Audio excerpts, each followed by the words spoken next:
Good morning and welcome to your daily chapter reading of End the Parent-Teen Control Battle, a resolution of supervised visitation at ending school justice correctional studies, direct to school or court.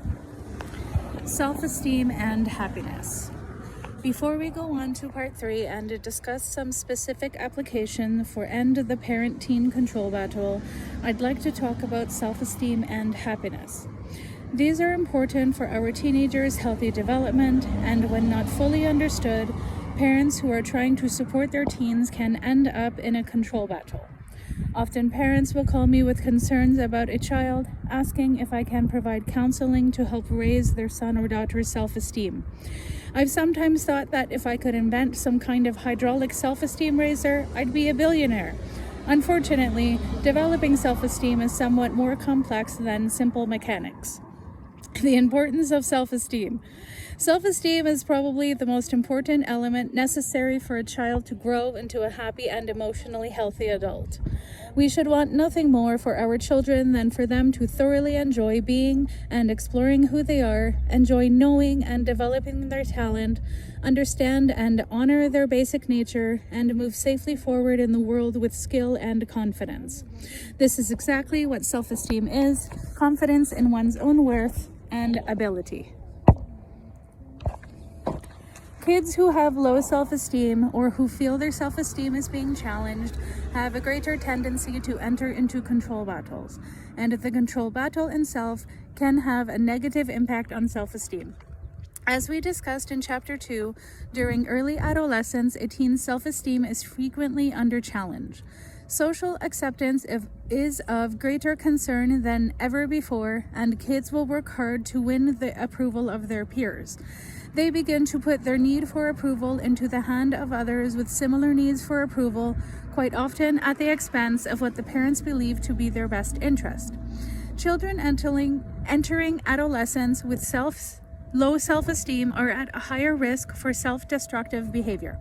For those with high self-esteem, the risk of falling into negative behavior pattern to achieve acceptance and avoid feelings of rejection and failure will be far lower. How do we get it? We develop self-esteem in 2 essential ways. First is the way most people think about: growing up in a family and a social environment that recognize and affirm us. Our parents and siblings, extend family, neighborhood, and schools. Because children identify so strongly with their parents, they also believe that the way their parents treat them is a direct reflection of their worth. So if a child feels listened to and her thoughts and feelings are affirmed, she will see value in her thought and feeling. If her thoughts and feelings are not validated by her mom and dad, she will view her own thoughts and feelings as unworthy, and she will see herself as unworthy. The second way self-esteem is cultivated, one often overlooked by caring parents, is through the development of ability and achievement.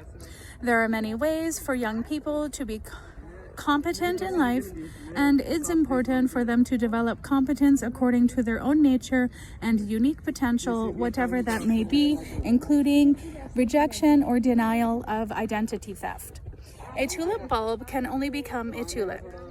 It will never become an azalea, regardless of how well we water it or fertilize it. It can, however, become a beautiful and healthy tulip if cared for properly. The same is true with people. Young people can be nurtured and supported to develop the potential of their basic nature. When allowed to understand, appreciate, and successfully develop their own potential, they stand tall with self-esteem. When they don't understand or develop their ability, their self-esteem suffers. Strong self-esteem encourages self-valuing behavior. Self-valuing behavior creates good feeling and success. Good feeling and success support strong self-esteem. This is a positive self-esteem cycle. Conversely, weak self-esteem can breed low effort and self-destructive behavior. Low effort and self-destructive behavior lead to bad feelings and failure. Bad feelings and failure support weak or low self-esteem, resulting in a negative self-esteem cycle.